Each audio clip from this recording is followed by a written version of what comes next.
Oi pessoal, tudo bem com vocês? Eu sou o Rafael e hoje eu vim comentar um pouco sobre esse colosso que é Mrs. Dalloway de Virginia Woolf. Vou falar um pouquinho das minhas impressões sobre esse livro, que é grandioso. Não sei se para mim é um grande favorito, mas é um livro incrível. Bom, eu costumo enxugar sempre aquilo, todos os pontos positivos do livro, porque eu não dou o trabalho de ler livro ruim, então eu tento ver todos os lados positivos. Vou dizer para vocês, Mrs. Dalloway não foi um livro que me pegou como os outros livros que eu já li da autora, tá?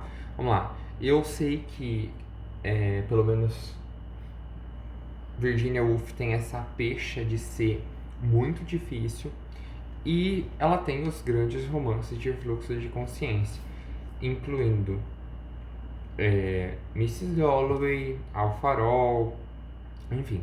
E aí eu fui sempre comendo pelas beiradas e experienciando um pouco da autora. Então eu li Flush, que é um livrinho super querido, você encontra vídeo aqui no canal.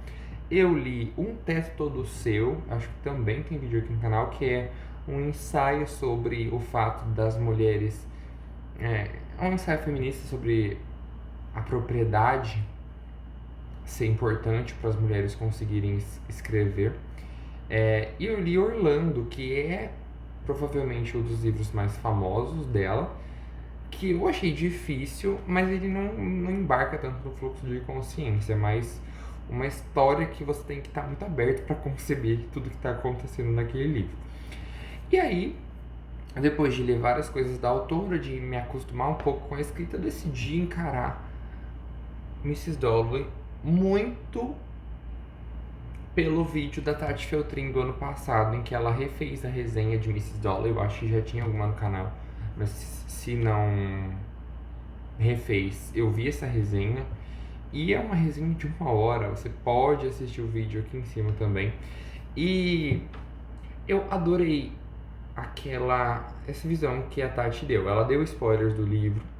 E eu acho que o fato dela ter dado spoilers me deixou mais à vontade para ler o livro do que as resenhas sem spoilers de Mrs. Dalloway na internet. Não sei vocês, mas eu achei e acho as resenhas todas muito misteriosas e elas às vezes aumentam muito o que o livro é. Eu tenho essa impressão, e não é a primeira vez que eu tenho a impressão de como funciona na internet, mas a história em si é muito simples.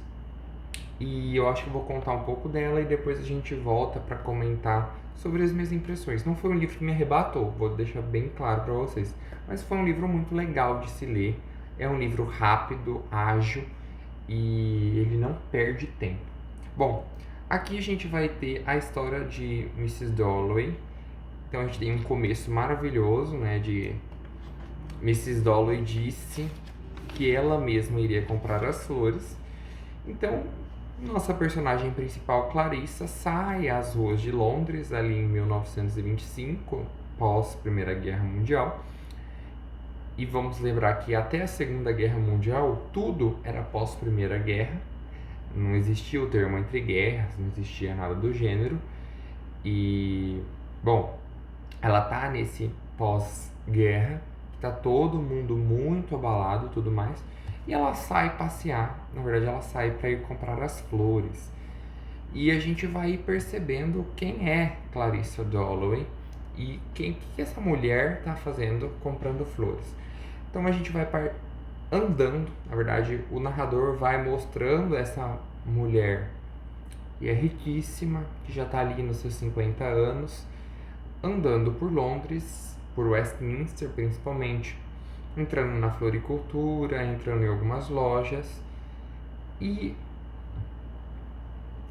ela vai comprar essas flores, vai voltar para casa. Depois eu vou comentar um pouco sobre o fluxo de consciência, né? Mas assim, essa mulher volta para casa, ela descobre que o marido foi almoçar numa amiga dele que ela acha muito inteligente, mas essa mulher não tem esposo, o esposo já morreu, é uma mulher, uma dama da sociedade, que é super intelectualizada, e a Clarissa sente um pouco de ciúmes. Nisso, chega na casa dela o que seria seu namorado de infância, né, da juventude, ou seja, uma paixão arrebatadora, que foi morar, ficou 30 anos na Índia e volta, e ele chega na casa dela e eles têm uma conversa muito interessante, onde cada um revive um pouco dessa sua experiência no passado. Detalhe, ela praticamente estava com um casamento arranjado com esse sujeito que se chama Peter Walsh, e ela larga ele pra casar-se com o Richard Dalloway, que é o seu então marido. E eles têm uma conversa. Nisso, o marido tá almoçando com essa Lady Bruton e eles também descobrem que o Peter Walsh tá na cidade. O marido volta para casa querendo dizer que ama ela, não consegue. Enfim, as coisas vão se desenrolando até que a gente entra na festa da Clarice Dalloway. A gente descobre que ela está preparando uma festa, e uma festa é uma coisa muito importante. E essa festa é da mais alta roda. A gente vai ter o primeiro-ministro nessa festa. É uma festa elegante, onde existem, como diz a Tati Feltrini, tem uma pessoa na porta gritando o nome, né? Então, Lady, Mr., sei lá, Bruton, enfim. E é uma festa de toda pompa e simpatia. E a Clarissa vai dar essa festa, e aí existem convidados penetras, vamos dizer assim, que ela tem que convidar por necessidade. Então tem uma prima que, se ela não convidar, vai reclamar muito. Tem outra pessoa que fala para ela convidar a pessoa, e ela, para não ficar desconfortável, ela convida a revelia. Além disso, a gente vai ter um pequeno embate dela com a professora da filha, que é uma mulher extremamente religiosa e caxias, e a filha tá meio que envolvida com essa mulher. É um livro de poucos acontecimentos, vamos dizer assim. É um livro que vai se passar ali entre as 11 da manhã até o fim da festa, e é um livro que ao mesmo tempo retrata situações corriqueiras, extremamente profundo.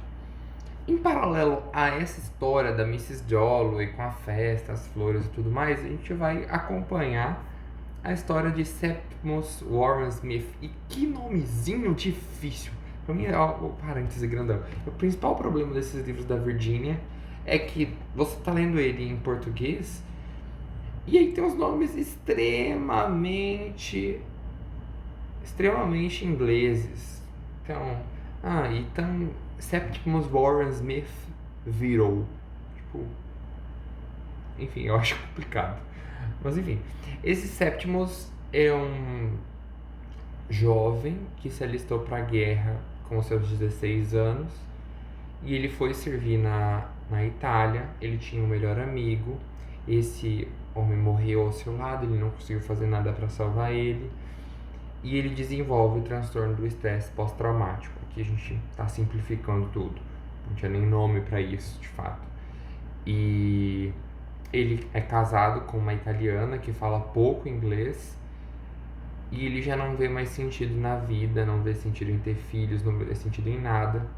Essa mulher está desesperada, e eles estão indo ao novo médico, porque o Septimus disse para ela que ele iria se matar. E ela está procurando esse novo médico para ver se encontra alguma solução. Ele vai encontrar o médico comunica a ela que a melhor coisa que ele poderia fazer pro Septimus era internar ele, só que de uma forma... Ele faz essa comunicação de uma forma extremamente ruim.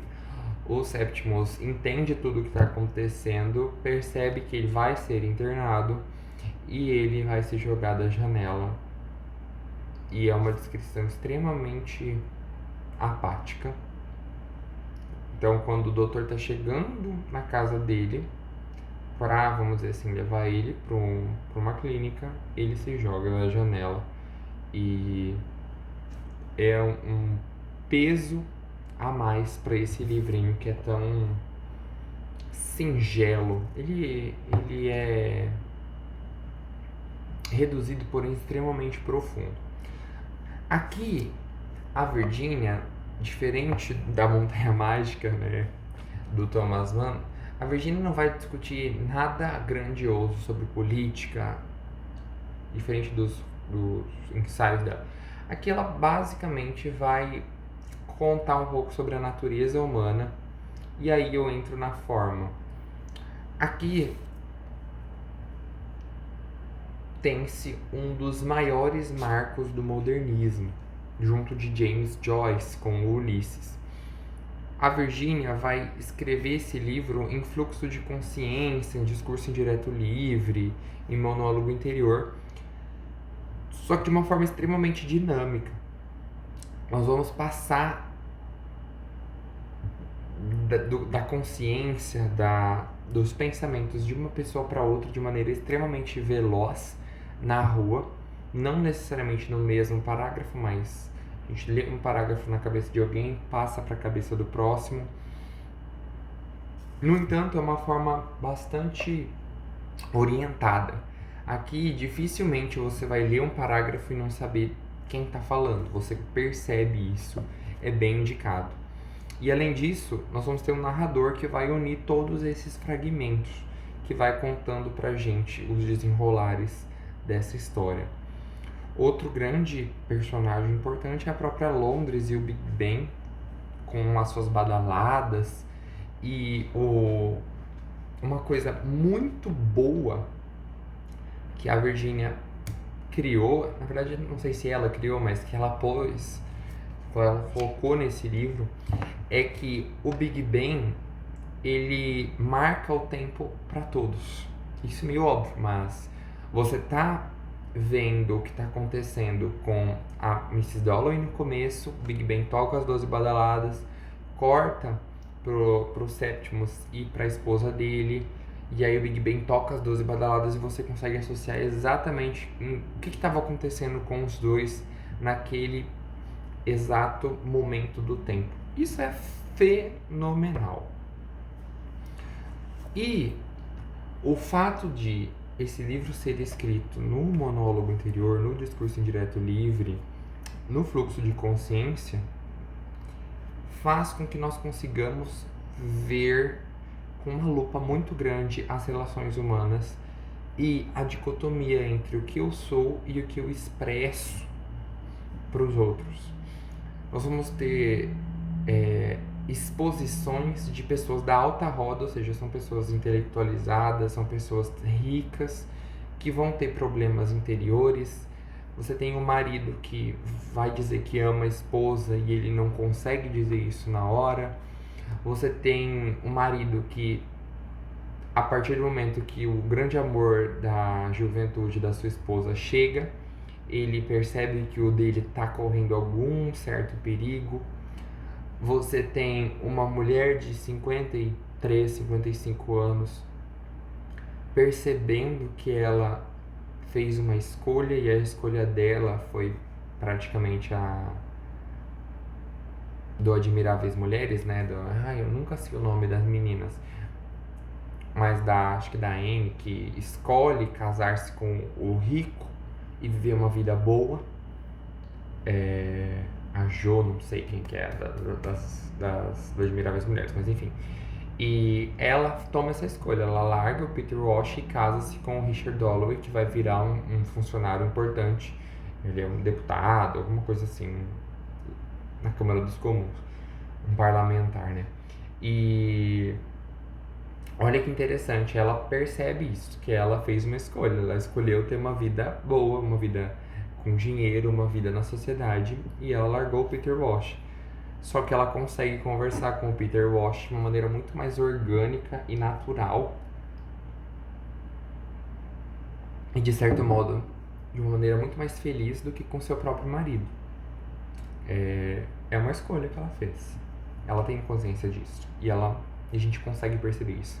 Além disso, a gente vai ter um embate, de que diríamos, uma rivalidade feminina em termos atuais, dela com a tutora da filha, que é extremamente religiosa e ao mesmo tempo ela odeia a Mrs. Dalloway de todas as formas. A gente vê os pensamentos raivosos dela para com a mãe da filha, porque na cabeça dessa mulher, Mrs. Dixon, alguma coisa assim,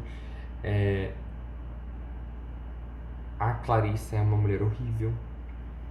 Nós vamos ter Clarissa se olhando no espelho, percebendo-se velha, percebendo-se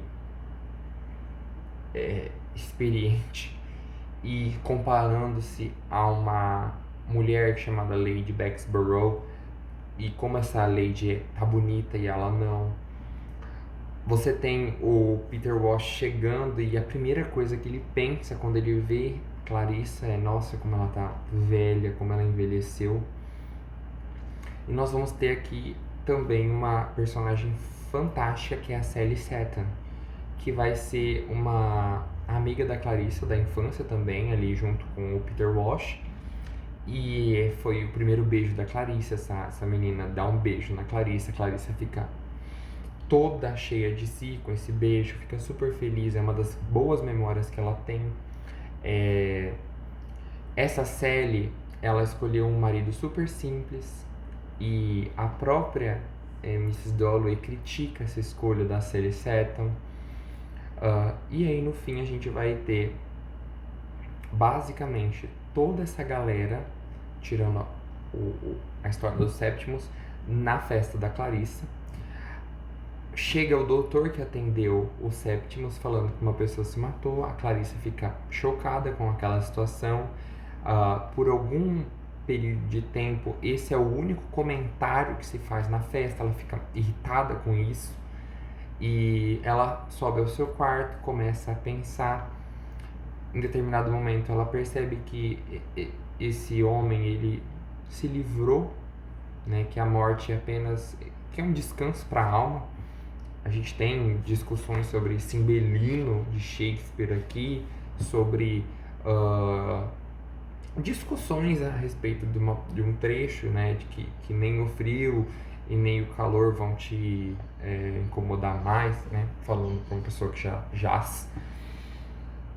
É um livro bonito e fantástico. O próprio prólogo dessa edição aqui da Companhia das Letras, né, da Penguin e Companhia, vai trazer que a própria Virginia não... Ela achava o livro muito, vamos dizer assim, incipiente. Ela achava o próprio Ulisses do James Joyce um livro incipiente. É um livro que, apesar de falar muita coisa, no fim das contas não fala de nada. Porque ele fala sobre a natureza humana, sobre o pensamento, sobre os sentimentos. É diferente de, sei lá, Moby Dick, por exemplo, que vai falar, que vai contar uma história bem definida. A gente vai ter Ismael com o Capitão Ahab, o Starbucks, o Queequeg, todos eles embarcando num navio e perseguindo uma baleia. Aqui não tem uma história muito definida. Clarissa sai para comprar as flores para uma festa que ela vai fazer. É uma história por si incipiente. E ela percebe isso e ela não gosta de algumas coisas assim. Só que ao mesmo tempo é um livro que tem muito valor quando você para para refletir. E provavelmente você vai parar para refletir sobre esse livro muitas vezes na sua vida. É um livro que acaba e gostaria de dizer uma coisa. Eu sabia muito sobre o começo desse livro, mas o fim é fenomenal. Abre aspas.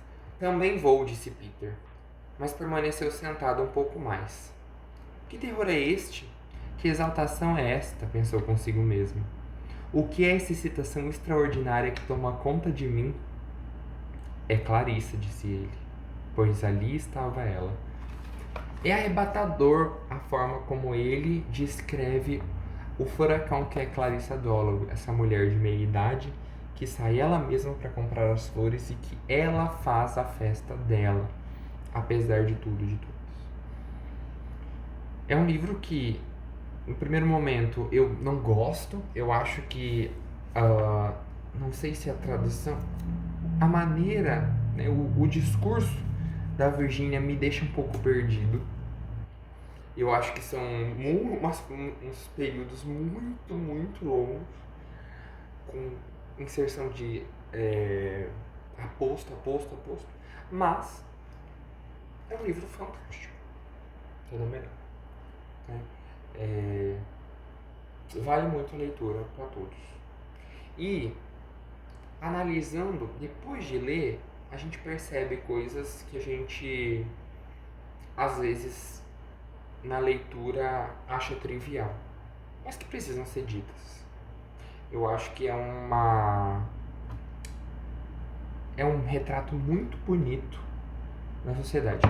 E aí tem aquela história, eu acho, não sei se do Thomas, né? Que o conto é uma fotografia e o romance é um filme. Mrs. Dalloway, apesar de ser um romance, é um romance que vai falar sobre um curto período de tempo. Então, seria Mrs. Dalloway um curta-metragem? Fica esse questionamento. Eu vejo vocês no próximo vídeo e tchau, tchau!